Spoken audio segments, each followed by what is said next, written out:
Mis ojos recorrieron las palabras. Y todo espíritu que no confiesa que Jesucristo ha venido en carne no es de Dios, y este es el espíritu del anticristo, del cual habéis oído que ha de venir y que ahora ya está en el mundo.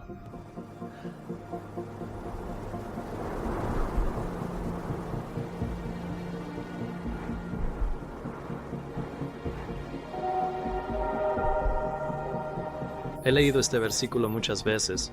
Sabía que la venida de Cristo en la carne se refería a su encarnación. Que reconocer que Cristo ha venido en la carne significa reconocer que se hizo humano como nosotros hace 2000 años.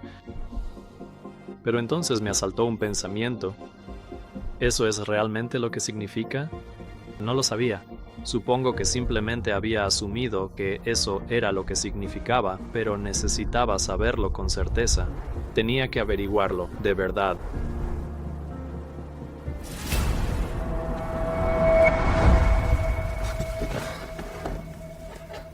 Inmediatamente fui a la página de ewritings.org, la versión clásica porque prefiero el diseño antiguo, para encontrar declaraciones de Elena de White y de los pioneros sobre este versículo. Busqué la frase "venido en carne" entre comillas, y marqué la casilla opcional de la Adventist Pioneer Library para incluir los escritos de los pioneros en mi búsqueda. 170 resultados. Seguramente podría encontrar algo, ¿no? Finalmente, me encontré con una declaración de John Lockberg. Él citó los versículos de Primera de Juan, capítulo 4, y luego escribió: "Note cuidadosamente la escritura anterior. No dice que cualquiera que confiese que Jesucristo vino en carne, sino que ha venido en carne. Es decir, que Él viene por su Espíritu y mora en nosotros". Me quedé sorprendido. ¿Cómo pude pasar eso por alto? ¿Podría ser que negar que Cristo viene en la carne significa negar que Él viene por su Espíritu a vivir en nuestra carne? Las implicaciones daban vueltas en mi mente. Pero primero, si esto es cierto, debería estar especificado en la Biblia. Debería poder encontrarlo dentro del contexto del versículo. Así que volví a mirar, y ahí estaba, en el siguiente versículo. Vosotros sois de Dios, hijitos, y los habéis vencido, porque mayor es el que está en vosotros que el que está en el mundo.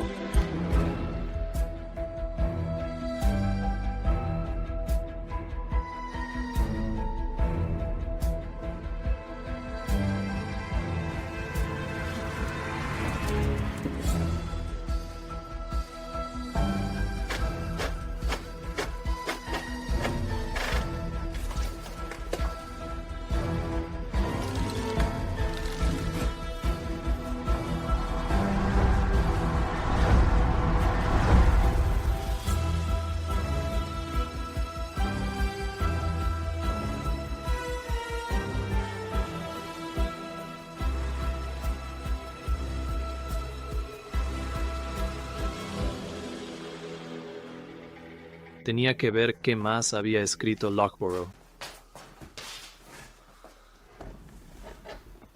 Él viene por su Espíritu y mora en nosotros en respuesta a nuestra fe. De hecho, esta es la verdad central del Evangelio: Cristo en vosotros, la esperanza de gloria. El tema práctico que se encuentra en todos los escritos de la señora White es la necesidad de Cristo como un Salvador que mora en nosotros si queremos avanzar en el camino celestial.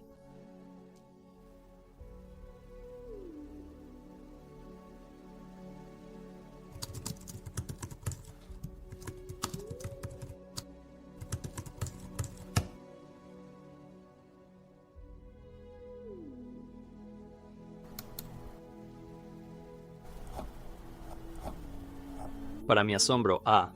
T. Jones hizo exactamente el mismo punto en acuerdo con Lockborough. Él escribió en 1895. ¿Qué podría entonces mostrar? Un reinado más universal de la forma de piedad, no solo sin el poder, sino negando el poder, pues esta forma de piedad negará que Jesucristo ha venido en carne. Todo espíritu que confiesa que Jesucristo ha venido en carne, ese es el Espíritu de Dios. Todo espíritu que no confiesa que Jesucristo ha venido, no que vino, sino que ahora ha venido en mi carne. Cristo en vosotros, la esperanza de gloria, Cristo habitando dentro, Dios reinando en el reino de Dios que está dentro de vosotros. Eso es lo que esto significa. Todo espíritu que no confiesa que Jesucristo ha venido en carne no es de Dios, y este es el espíritu del anticristo. Y vosotros los habéis vencido, hijitos, porque mayor es el que está en vosotros, que el que está en el mundo. ¿Quién es el que está en el mundo? Oh, es el Dios de este mundo, es Satanás. Mayor es él, Cristo, que está en vosotros, que el que está en el mundo.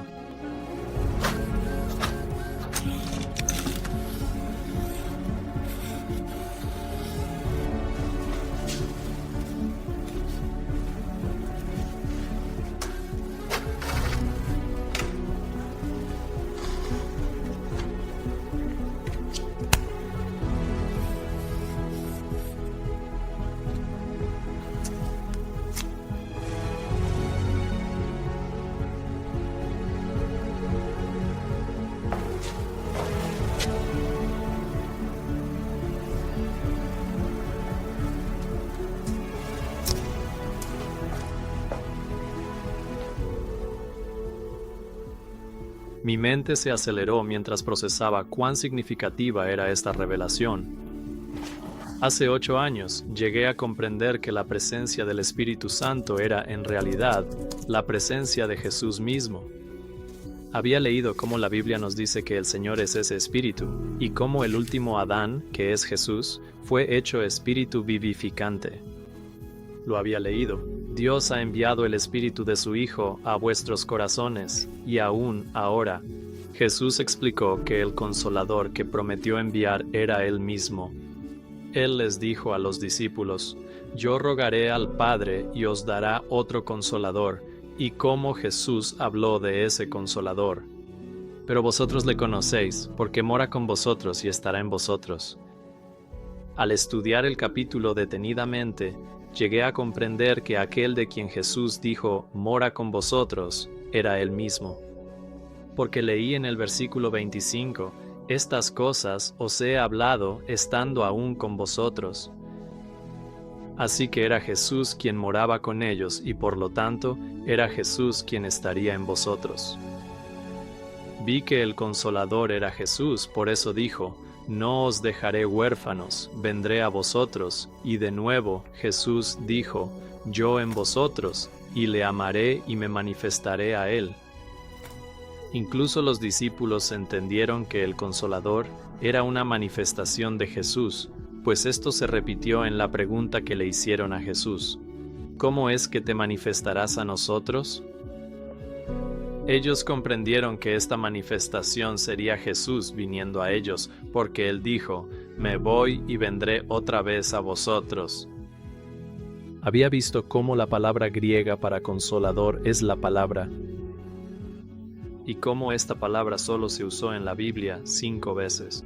Todas ellas por Juan, incluyendo la última vez que usó la palabra en Primera de Juan, capítulo 2, versículo 1. Aquí se traduce como abogado, pero es la misma palabra griega parakletos, que significa consolador, y Juan le da un nombre a este consolador, diciendo que tenemos un abogado o consolador, con el Padre Jesucristo el justo.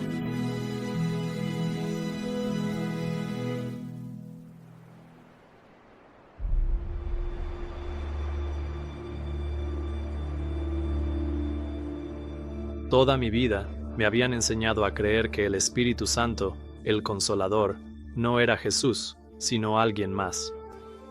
Y después de muchos años de estar engañado como cristiano, finalmente tenía de vuelta a Jesús. La alegría y la paz de saber que los impulsos, el consuelo y las convicciones del Espíritu Santo que había experimentado durante tantos años no provenían de alguien a quien no conocía, porque Jesús dijo, vosotros le conocéis. Y así era Jesús mismo, el que había caminado en carne humana y fue tocado por el sentimiento de nuestras debilidades, pero fue, en todos los aspectos, tentado, como nosotros. Sin embargo, sin pecado, Él es quien estaba en mí, Él era quien me convencía de mis pecados y me daba el poder para vencerlos. Él es quien me guiaba y cuya presencia sentía ardiendo dentro de mí. La presencia del Espíritu Santo era la presencia de Jesús todo este tiempo. Realmente Él es mi consolador.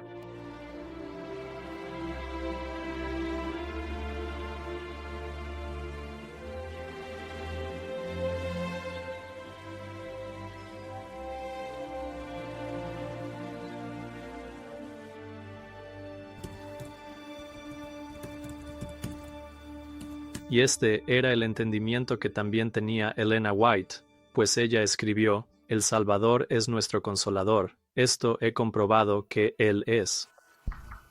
Y adoramos a Dios por su maravilloso amor al darnos a Jesús, el Consolador.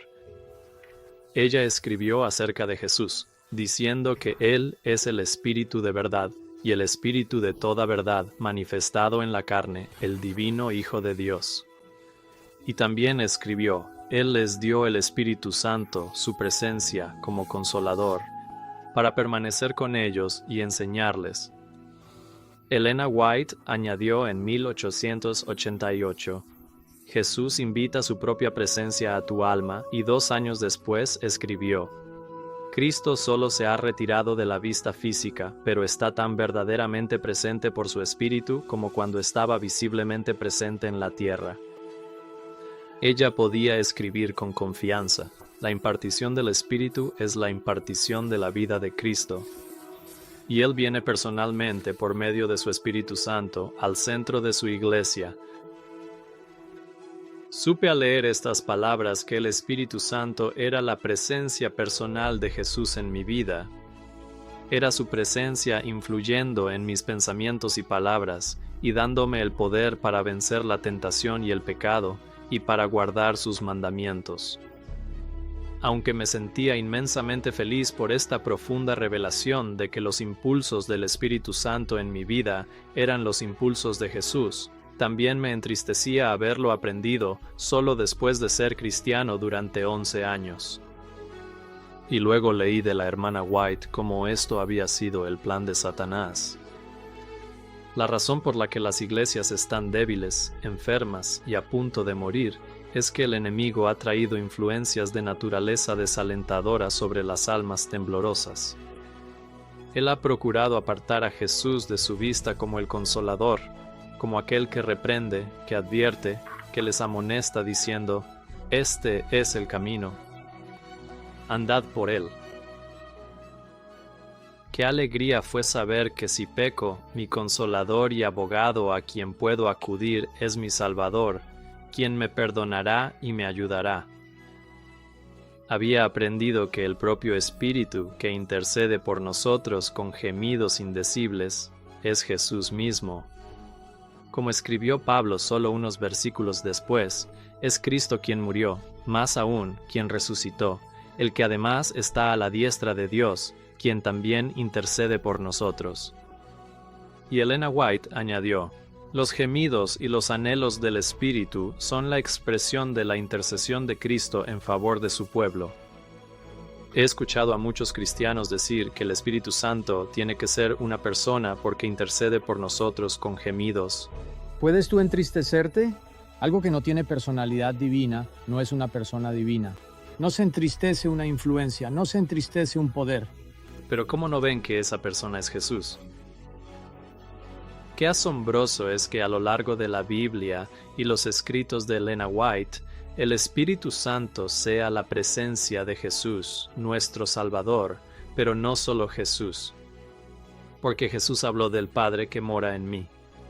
Así que cuando recibimos al Espíritu Santo, no es solo la presencia de Jesús, sino también la presencia de su Padre. Como dijo Jesús acerca de aquellos que reciben al Consolador: vendremos a Él y haremos morada con Él. Prescott lo resumió diciendo: la presencia tanto del Padre como del Hijo nos es garantizada a través del Espíritu que mora en nosotros en la venida del Consolador.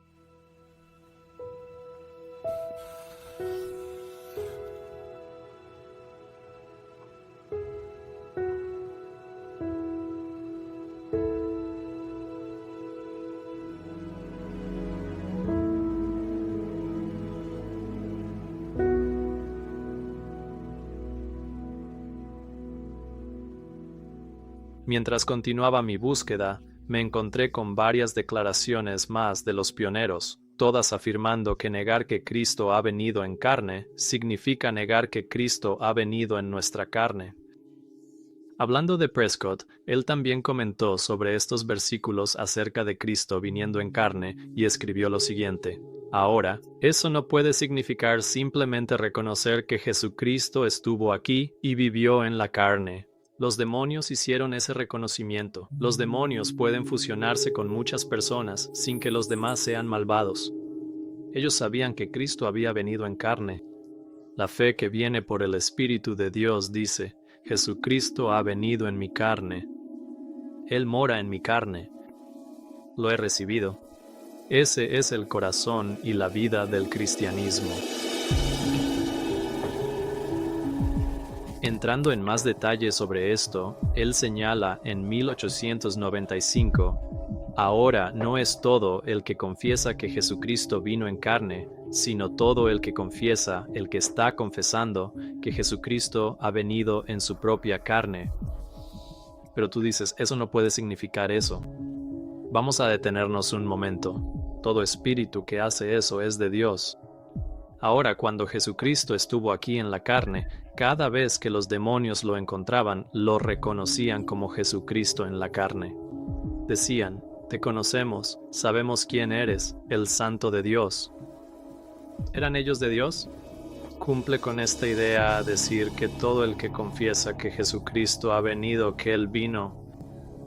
Los demonios confiesan precisamente eso, y ese es exactamente el tipo de fe que se está imponiendo a la gente ahora. Los demonios creen y tiemblan, pero no creen para justicia. Y creer para justicia es el Evangelio. Es Cristo en vosotros, la esperanza de gloria. Y todo aquel que confiesa que Cristo ha venido en la carne es el que está confesando que Jesucristo está en él, la esperanza de gloria.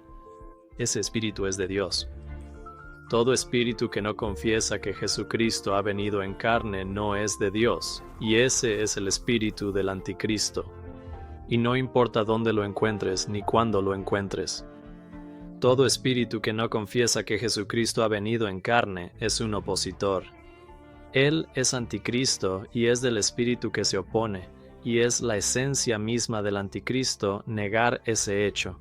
¿Cuál es la base? En primer lugar, la base general del cristianismo, y en segundo lugar, es la vida y el todo y en todo de la cristiandad de cada individuo. Y eso es que Cristo ha venido en su propia carne y que Jesucristo está en él, la esperanza de gloria. Wagner también entendía lo que significaba esta escritura. Él escribió en 1893 en la revista periódica Prescott Truth UK que todo espíritu que confiesa que Jesucristo ha venido en carne es de Dios, y todo espíritu que no confiesa que Jesucristo ha venido en carne no es de Dios. Observa de nuevo el tiempo presente. No basta con confesar que Jesucristo vino en carne. Eso no traerá salvación a nadie. Debemos confesar a partir de un conocimiento positivo que Jesús está viniendo ahora mismo en la carne, y entonces somos de Dios. Cristo vino en carne hace 1800 años, precisamente con el propósito de demostrar la posibilidad. Lo que Él hizo una vez es capaz de hacerlo de nuevo. Aquel que niega la posibilidad de que Él venga ahora en la carne de los hombres, por lo tanto, niega la posibilidad de que alguna vez haya venido en carne.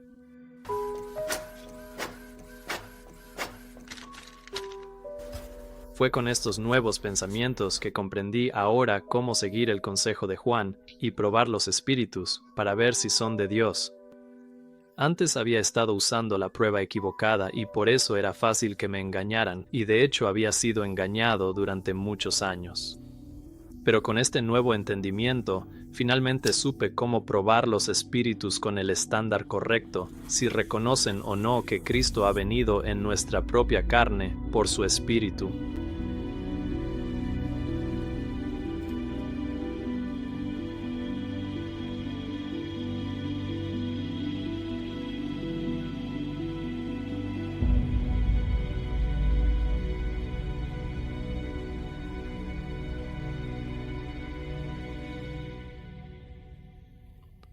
Así que, imaginen mi sorpresa cuando me encontré con lo siguiente, 2 Corintios 13:5, que nos invita a aplicar la misma prueba a nosotros mismos para examinar si estamos o no en la fe. Leo: examinaos a vosotros mismos si estáis en la fe. Probaos a vosotros mismos. Y entonces vi el mismo estándar para el examen.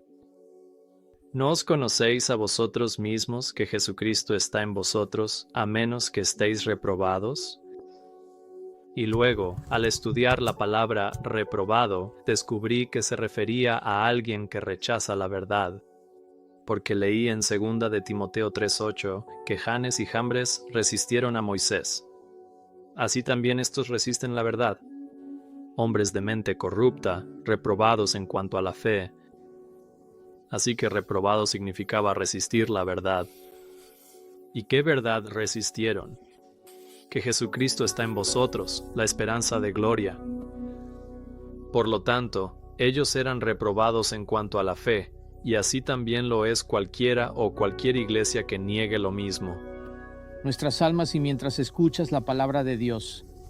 Aunque era concluyente lo que los pioneros enseñaron sobre Primera de Juan y Cristo viniendo en carne, eso me dejó preguntándome acerca de Elena de White. ¿Comentó ella sobre este versículo y sobre lo que significa confesar que Cristo ha venido en carne? Y entonces lo encontré. Sí, ella lo hizo. Encontré esta declaración en el manuscrito 15 de 1894, en el párrafo 23, donde ella escribió: ¿por qué pecamos? ¿No entendemos la suficiencia de Dios? Él se revelará en nuestros corazones. Hemos tenido en nuestras lecciones de la escuela sabática que cuando confesamos que Jesucristo ha venido en carne, debemos confesar que Él ha venido en nuestra carne. Y ahí estaba, tan claro como puede ser, del espíritu de profecía. Debemos confesar que Él ha venido en nuestra carne. Así que quedó confirmado. Entonces Elena White, los pioneros y la Biblia, todos testificaron que confesar que Cristo ha venido en carne significa confesar que Él ha venido en nuestra carne.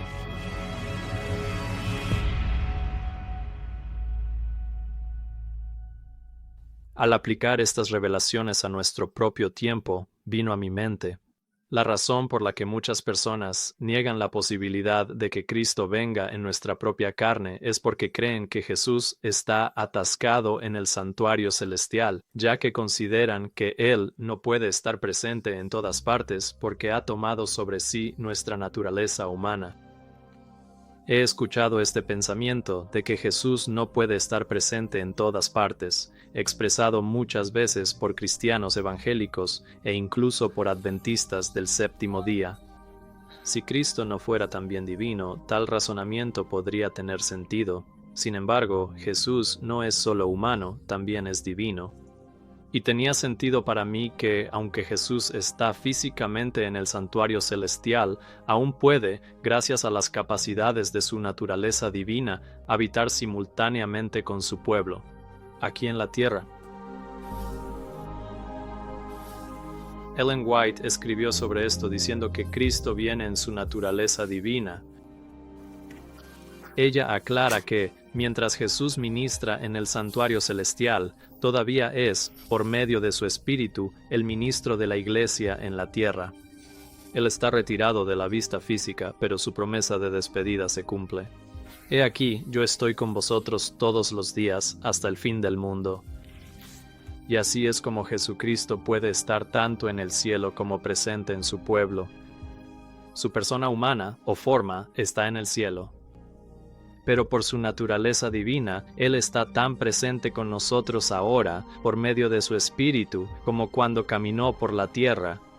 Ellen White señaló precisamente esto en 1890, cuando escribió: Cristo está retirado solo de la vista física, pero está tan verdaderamente presente por su Espíritu como cuando estaba visiblemente presente en la tierra. Qué hermoso es esto, que el verdadero Hijo Divino de Dios y también su Padre están presentes con el creyente. Muchos han preguntado, ¿cómo puede ser esto? Solo puedo responder, si puedes comprender la divinidad, entonces puedes atreverte a decirlo. Incluso Judas preguntó, ¿cómo es que te manifestarás a nosotros y no al mundo? Todo lo que podemos decir con certeza es que Él permanece en nosotros por el Espíritu que nos ha dado. Si Cristo permanece en nosotros por el Espíritu, entonces solo aquel que pueda explicar la naturaleza del Espíritu puede atreverse a explicar este misterio. Y seguirá siendo un misterio, porque la agencia operante no fue revelada a la vista. Y ningún razonamiento humano, ni siquiera del hombre más erudito, puede definir las operaciones del Espíritu Santo sobre las mentes y los caracteres humanos. Y así, Elena White concluye, el método preciso por el cual se imparte y se sostiene está más allá del poder de la filosofía humana para explicarlo. Es el misterio de la piedad. Sin embargo, los discípulos también se preguntaban cómo podía Cristo estar con ellos y, sin embargo, ser invisible. Que Cristo se manifestara a ellos y, sin embargo, fuera invisible para el mundo, era un misterio para los discípulos. No podían comprender las palabras de Cristo en su sentido espiritual. Estaban pensando en una manifestación visible y externa. No podían asimilar el hecho de que podían tener la presencia de Cristo con ellos. Y aún así, el ser invisible para el mundo, no entendían el significado de una manifestación espiritual. Así que descubrí que pensar en el Consolador, el Espíritu Santo, como una manifestación espiritual de la presencia de Cristo es una buena manera de entenderlo. Elena White ofreció algunas ideas sobre la omnipresencia de Cristo al delinear las diferencias entre la naturaleza humana de Cristo y su naturaleza divina. Ella escribió, limitado por la humanidad, Cristo no podía estar en todos los lugares personalmente. Por lo tanto, era completamente para su beneficio que Él los dejara. Ir a su Padre y enviar al Espíritu Santo para ser su sucesor en la tierra. Aquí, ella afirma que la naturaleza humana de Jesús no podía estar en todos los lugares personalmente. Y esto tiene sentido porque sabemos que, como humanos, no tenemos esa capacidad. Pero luego Elena White continúa explicando cómo Jesús, por lo tanto, puede estar presente en todas partes. Aún hablando de Cristo, ella añade, el Espíritu Santo es Él mismo, es decir, el Espíritu Santo es Jesús. Pero el Espíritu Santo es Jesús, despojado de la personalidad de la humanidad e independiente de ella. Así que el Espíritu Santo sigue siendo Jesús mismo, pero es Jesús, despojado de o independiente de su forma humana. Y por eso, ella añade que de esta manera, solo Él podría representarse a sí mismo como presente en todos los lugares por medio de su Espíritu Santo, como el omnipresente.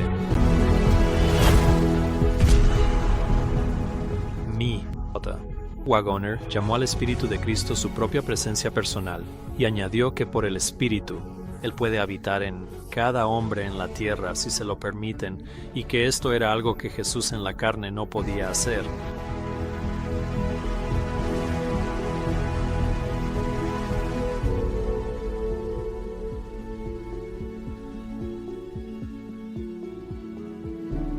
Otra manera de decir esto sería afirmar que la naturaleza divina de Jesús podía operar en la tercera persona independientemente de su forma humana.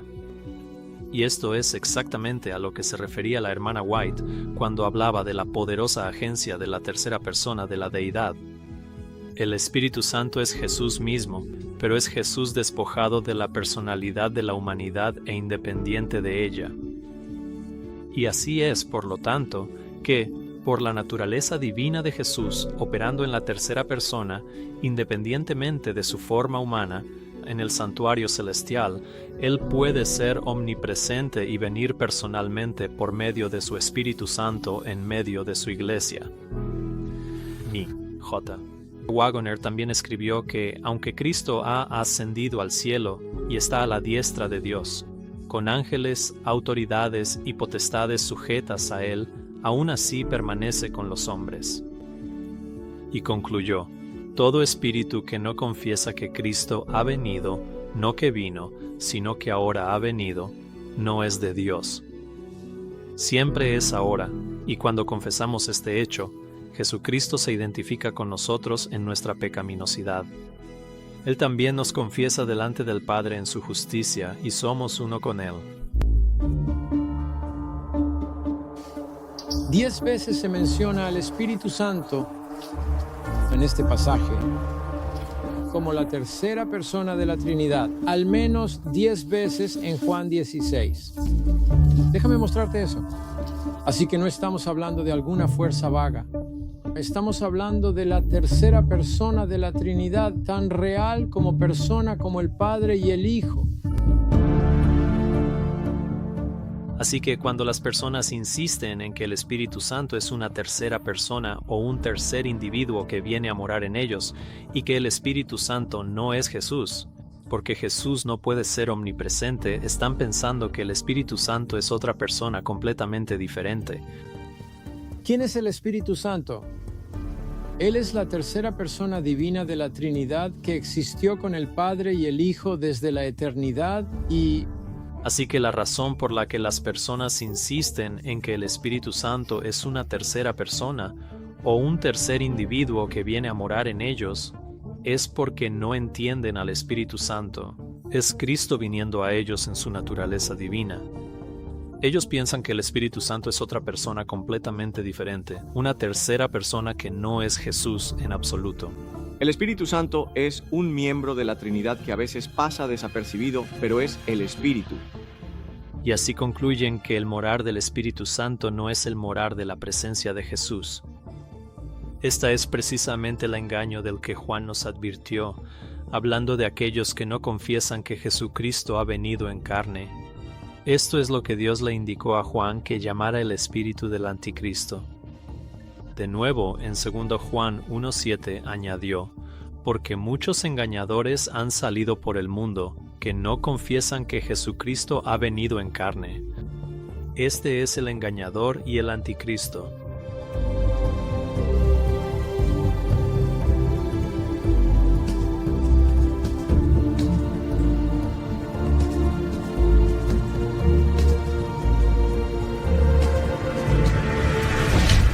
El concepto del Espíritu Santo como una tercera persona, distinta del Padre y del Hijo, se consolidó en el Concilio de Constantinopla en el año 381. Y aunque la idea de un Espíritu de Dios estaba presente en el Antiguo Testamento, la doctrina formal del Espíritu Santo como una persona divina distinta dentro de la Trinidad se desarrolló en el siglo IV. Y cuando miramos hacia atrás a las acciones del Anticristo en el siglo IV, en el Concilio de Constantinopla, podemos verificar este hecho. Fue aquí en el año 381 d.C., donde la Iglesia Católica añadió una nueva doctrina que definía la naturaleza del Espíritu Santo como una tercera persona divina, diciendo, cito, el Espíritu Santo, el Señor y dador de vida, que procede del Padre. Wikipedia, el Padre y el Hijo juntos son adorados y glorificados. Wikipedia agrega en la siguiente oración: la doctrina de la divinidad y personalidad del Espíritu Santo fue desarrollada por Atanasio en las últimas décadas de su vida. ¿Y quién fue Atanasio? Atanasio de Alejandría fue un obispo de lo que se convertiría en la Iglesia Católica. De hecho, Atanasio es considerado uno de los 4 grandes doctores orientales de la Iglesia en la Iglesia Católica y fue venerado como santo en la Iglesia Católica. Se le considera un padre de la Iglesia y el principal defensor del trinitarismo, que es la doctrina de todas las doctrinas que niega eso. Cristo ha venido en nuestra carne al enseñar a todo el mundo cristiano que el Espíritu Santo no es Jesús morando en nosotros, sino que es otra persona completamente diferente. Ellen White creía exactamente lo contrario cuando escribió, no es seguro captar el espíritu de otro. Queremos el Espíritu Santo que es Jesucristo. Dios. El Padre está en el cielo, Jesucristo, sentado a la diestra del Padre. Bueno, entonces, ¿quién está operando en el ámbito terrenal hoy en día? La tercera persona de la divinidad, Dios, el Espíritu Santo. Por eso Juan pudo identificar acertadamente el origen de esta doctrina que niega. Cristo ha venido en la carne como el espíritu del anticristo, porque de ahí provino exactamente, de la Iglesia Católica Romana, el anticristo. ¿Es ese el espíritu que es algo? Hoy en día, todo el mundo cristiano ha bebido de este vino, esta doctrina corrompida y pervertida sobre el Espíritu Santo. Él no es un eso. Escucho a la gente decir, yo quiero eso. Él es una persona. Incluso la Iglesia Adventista del Séptimo Día, sin embargo, no adoptó oficialmente esta doctrina hasta el año 1980, cuando consagraron la doctrina de la Trinidad en sus creencias fundamentales, donde identificaron al Espíritu Santo como una de las personas coeternas, en común con los católicos. Me sorprendió un poco ver. Ellos hicieron esta afirmación sin vergüenza alguna. Cuando el Instituto de Investigación Bíblica de la Conferencia General afirmó audazmente, con respecto a su doctrina de Dios, que los adventistas del séptimo día no deben ser. Están en armonía con las grandes declaraciones credales de la cristiandad, incluyendo el Credo de los Apóstoles, Nicea 325, y la definición adicional de fe respecto al Espíritu Santo, alcanzada en Constantinopla 381. Me sorprendió ver que la Iglesia Adventista hiciera tal admisión de que estaban en armonía con la formulación de la doctrina de Dios, tal como fue establecida en estos concilios católicos. En un documento titulado Tanto en Común, Documentos de Interés, en las conversaciones entre el Consejo Mundial de Iglesias y la Iglesia Adventista del Séptimo Día, no dejaron dudas respecto a los puntos que tenían en común, escribieron: las iglesias miembros del Consejo Mundial de Iglesias y los adventistas del Séptimo Día están de acuerdo en los artículos fundamentales de la fe cristiana, tal como se establece en los tres antiguos símbolos de la Iglesia, el apostólico, el niceno, el constantinopolitano y el de Atanasio. Es decir, los adventistas del Séptimo Día, junto con el Consejo Mundial de Iglesias, están de acuerdo en la doctrina del Espíritu Santo formulada en los concilios de Nicea y también de Constantinopla, donde se declaró que el Espíritu Santo es una persona individual. Al igual que el Padre y el Hijo, y la frase el Espíritu Eterno, Él es coeterno con Dios el Padre y Dios el Hijo. ¿Cómo no podría yo sentirme destrozado entonces al ver que la iglesia que Dios había levantado adopta como creencia fundamental exactamente la misma posición?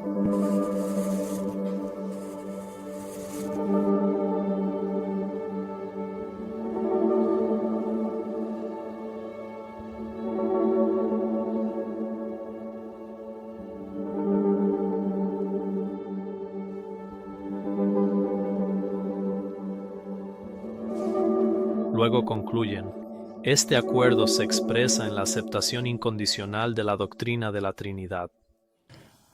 Pregunta: ¿cometió nuestra iglesia un error al abandonar la posición de Elena White y los pioneros respecto a Dios, adoptando la posición católica de la Trinidad? Absolutamente no.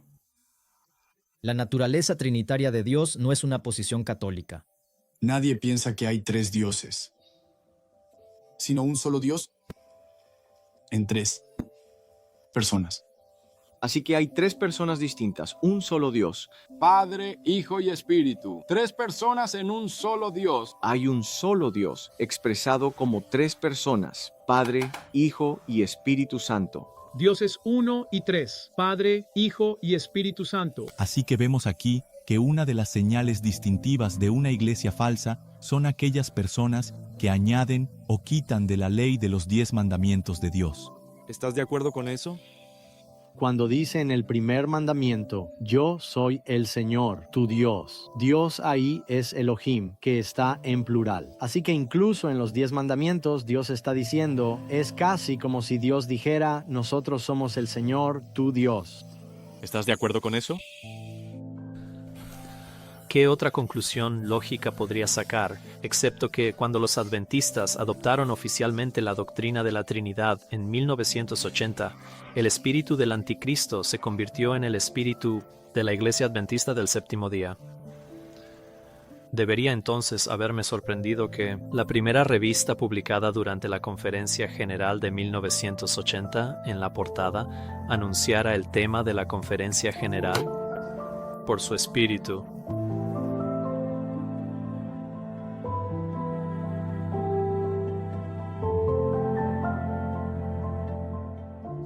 Que la denominación se alineara con la doctrina de Roma era beber el vino de Babilonia, y al hacer de esta doctrina una creencia fundamental de la denominación, ese mismo año, oficialmente comenzó a obligar a sus miembros a beber ese vino o ser expulsados. Daniel fue lo suficientemente sabio para saber que ese vino contaminaría su mente. La Biblia nos dice que no es apropiado que los reyes beban vino, no sea que beban y se olviden de la ley. Eso está en Proverbios 31, versículos 4 y 5. Así que la razón por la que sabemos que el mensaje del segundo ángel está dirigido directamente hacia la ley de Dios es porque Babilonia está tratando de darle al mundo esta copa. Eso hace que digan que está bien ignorar la ley de Dios. Y si tienes esa mentalidad, no serás apto para el reino de los cielos. El conocido ministro adventista R. F. Cottrell escribió en la Review and Herald de 1869: aferrarse a la doctrina de la Trinidad no es tanto una evidencia de mala intención como de embriaguez, de ese vino del cual todas las naciones han bebido. Donde casi me parece que un espíritu inmundo se ha apoderado de un hambriento, y hay un espíritu de dominación que casi encuentra placer en desear su poder, pisotear las conciencias de los miembros, sabiendo que pueden salirse con la suya porque el sistema está tan manipulado que los miembros ya no tienen voz. Y ese espíritu inmundo es una maldición para nuestra iglesia. Si la falsa doctrina está representada por el vino de Babilonia, entonces, ¿cuántas falsas doctrinas necesito servir? ¿Cuántas falsas doctrinas necesita servir la iglesia para ser Babilonia? Todo lo que necesitas es que tu iglesia adopte oficialmente una falsa doctrina, y eso te convierte en Babilonia. Ahora, amados, escúchenme. Si la iglesia adventista del séptimo día cree oficialmente en la Trinidad, pero tienes a antitrinitarios diciendo que la doctrina de la Trinidad es parte del vino de Babilonia, permítanme hacerles una pregunta. ¿En qué convierte eso a la iglesia? ¿En qué convierte eso a la iglesia? Si la iglesia está enseñando oficialmente doctrinas que pertenecen a Babilonia, eso convierte a la iglesia en Babilonia. Punto. Y la Biblia dice que Dios ordena salir de Babilonia. No puedes quedarte ahí e intentar reformarla desde adentro. Si la iglesia es Babilonia, Babilonia no puede ser reformada. Así que tienes que salir.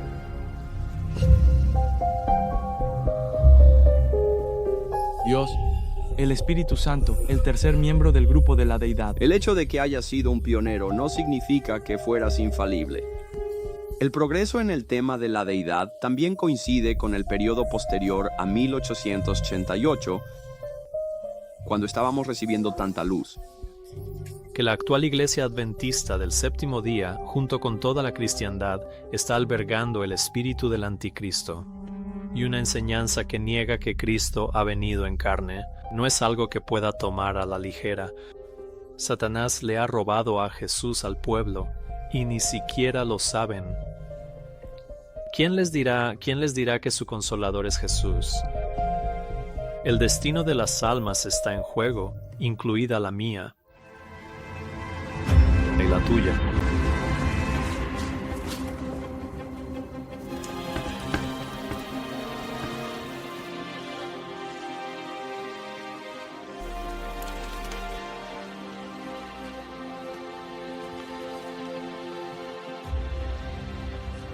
Los adventistas del séptimo día no siempre entendieron que negar que Cristo ha venido en carne significaba negar que Cristo ha venido en nuestra carne. J.N. Logborough comparte un poco de su propia experiencia.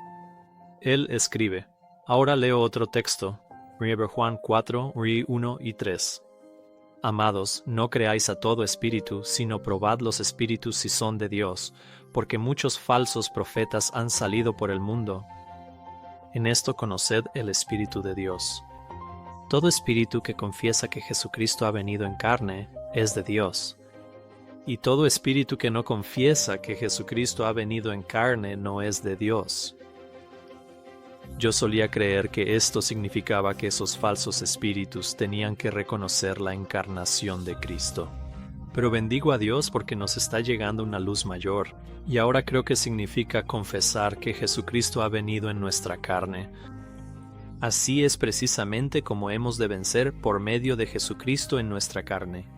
Como dice el texto, mayor es el que está en vosotros que el que está en el mundo. Esto fue una nueva revelación para Logborough y también lo fue para mí. Él también planteó un punto importante. Solo podemos vencer el pecado mediante el poder interior de Jesucristo. Pedro dice: podéis ser participantes de la naturaleza divina, habiendo escapado de la corrupción que hay en el mundo a causa de la concupiscencia. ¿Cómo escapamos de la corrupción de este mundo? Participando de la naturaleza divina. ¿Cómo entonces podemos negar la presencia de Cristo cuando Él viene en su naturaleza divina, y aún así esperar apropiarnos de su poder divino para vencer el pecado? Y entonces me di cuenta de que, mientras los judíos rechazaron a Cristo en su naturaleza humana, hoy en día cada denominación cristiana ha rechazado a Cristo cuando viene a nosotros en su naturaleza divina. ¿Qué apostasía tan predominante? ¿Qué tan astuto es Satanás que logra impregnar a todo el mundo cristiano con su propio espíritu, el espíritu del anticristo, incluso convenciendo a los cristianos de que son seguidores de Cristo mientras en realidad niegan a Cristo? Y todo esto, como si Dios nunca hubiera advertido a su pueblo sobre recibir a otro Jesús o a otro espíritu. Lo que encuentro en las Escrituras es que es Jesús quien está en nosotros y no alguna tercera persona aparte de Jesús. En el capítulo 14 de Juan, Jesús dijo: yo vendré a él y me manifestaré a él. Cuando hablé con uno de los evangelistas más conocidos de la Iglesia Adventista del Séptimo Día sobre este tema, me dijo que si yo creo que el Espíritu Santo es la presencia de Jesús en mí, y él cree que Jesús está obrando en él a través de otra persona, ambos creemos que es Jesús quien hace la obra, y que la diferencia en puntos de vista es solo cuestión de semántica. Casi no podía creer lo que estaba escuchando. ¿Semántica? Para mí estaba claro que él no entendía el tema ni su verdadero significado.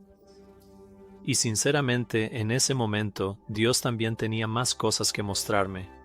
Y así lo hizo. Unos años después, cuando me mostró eso, la morada de Cristo está vinculada con la recepción de la justicia de Cristo, por la cual somos salvos.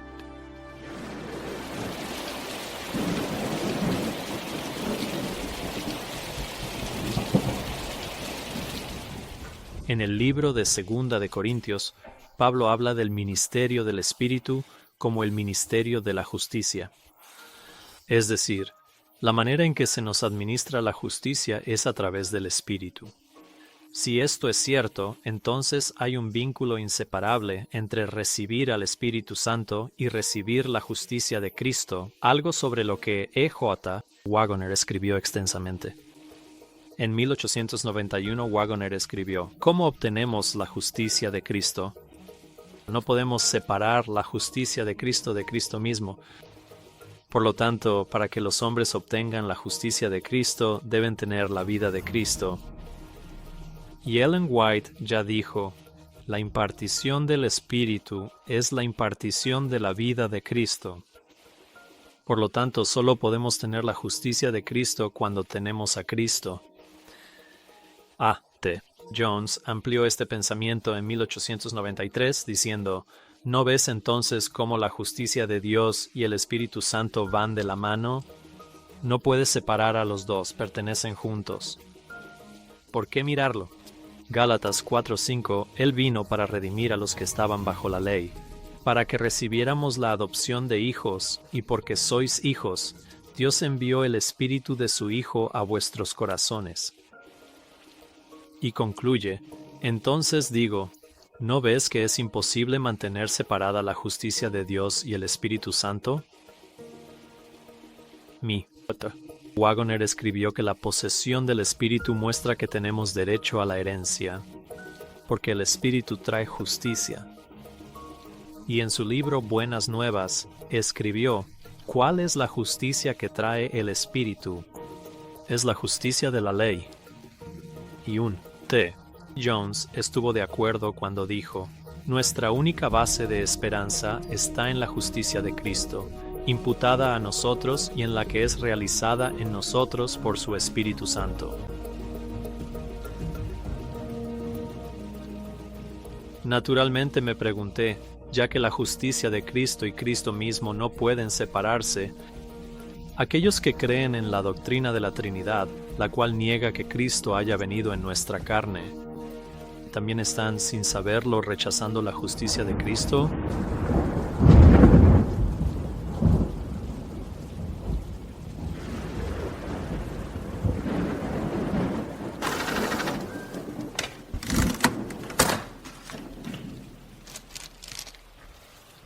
Ellen White escribió: por medio de la obra del Espíritu Santo, la santificación de la verdad, el creyente se prepara para los atrios del cielo, porque Cristo obra en nosotros y su justicia está sobre nosotros.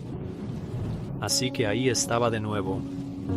Por medio de la obra del Espíritu Santo, la justicia de Cristo está sobre nosotros. Esto no era simplemente una cuestión de semántica. Recibir la justicia de Cristo es imprescindible para la salvación, y si la justicia de Cristo no puede separarse de Él mismo, entonces, al rechazar la morada del Espíritu Santo como la morada de Cristo, me di cuenta de que la mayoría de los cristianos estaban rechazando la justicia de Cristo.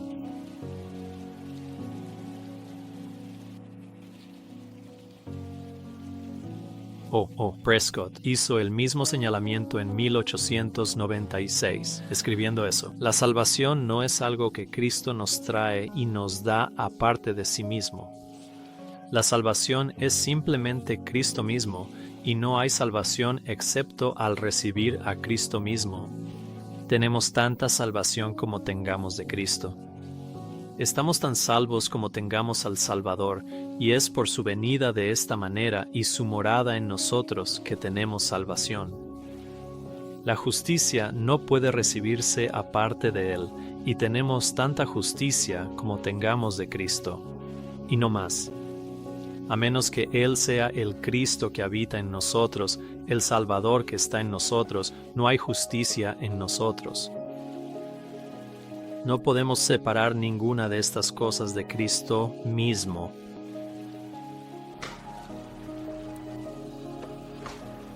¡Qué pensamiento tan solemne! Si Cristo no está en nosotros, la justicia de Cristo no está en nosotros. Que Dios tenga misericordia de aquellos que creen que el Espíritu Santo no es Cristo en ellos, sino alguna tercera persona divina. Porque si no tienen a Cristo en ellos, ¿de quién es la justicia que tienen?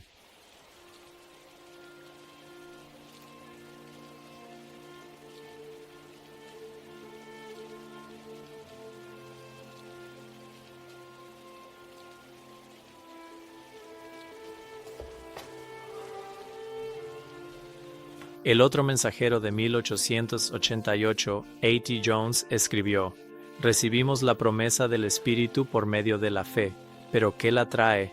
El Espíritu de Dios, y cuando lo tenemos, Cristo mora en el corazón.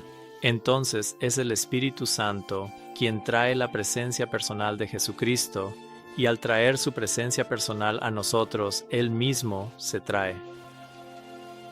Y luego A.T. Jones concluyó: Eso es lo que debemos tener para tener la presencia de Cristo, para tener la justicia de Cristo, para que podamos recibir la lluvia tardía, para que podamos dar el fuerte pregón. Había escuchado la frase justicia por la fe numerosas veces en la iglesia adventista. Había escuchado todo acerca de 1888 y el rechazo de la iglesia a la justicia por la fe, y que por esta razón Jesús no ha regresado. Vimos que el mensaje del tercer ángel no es otro que la justificación por la fe en verdad. Sin embargo, aquí estamos en 2025 en una posición peor que la que tenía la iglesia en 1888, y aún seguimos siendo culpables del mismo pecado. Rechazar la justicia de Cristo. No permitamos que nadie en ningún momento nos aparte de las verdades bíblicas sólidas y consagradas por el tiempo en las que nosotros, como adventistas del séptimo día, hemos creído. No te dejes tentar a cambiar ni lo más mínimo a menos que leas un "Así dice el Señor". Pude ver que Jesús no está esperando a que regrese una iglesia perfecta, ni está esperando que la iglesia adventista del séptimo día se arregle a sí misma, ni la va a arreglar en contra de su voluntad. La iglesia por la que Jesús va a regresar es aquella en la que Jesús habita, aquellos que no han negado que Cristo ha venido en su propia carne.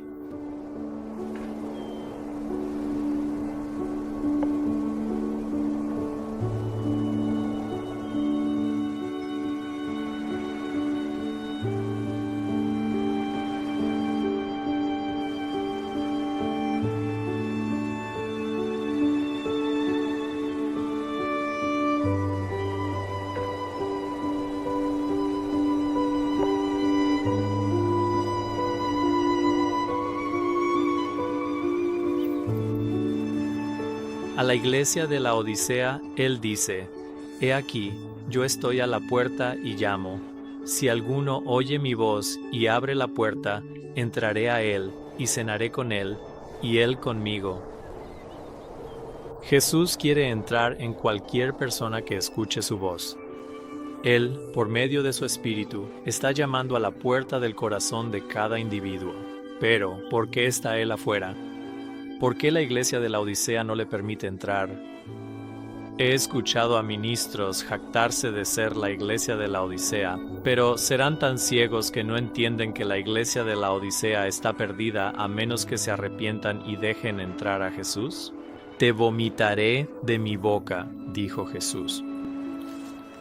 Y a aquellos que reciben a Jesús cuando Él viene a ellos en su naturaleza divina, Él les dice: Al que venciere, le concederé que se siente conmigo en mi trono, así como yo también vencí y me senté con mi Padre en su trono. ¿Cómo puede la iglesia de la Odisea vencer? E.J. Waggoner tenía algo que decir al respecto. Él cita a Juan: Todo espíritu que no confiesa que Jesucristo ha venido en carne no es de Dios. Y este es el espíritu del anticristo, del cual habéis oído que viene y que ahora ya está en el mundo. Vosotros sois de Dios, hijitos, y los habéis vencido, porque mayor es el que está en vosotros que el que está en el mundo.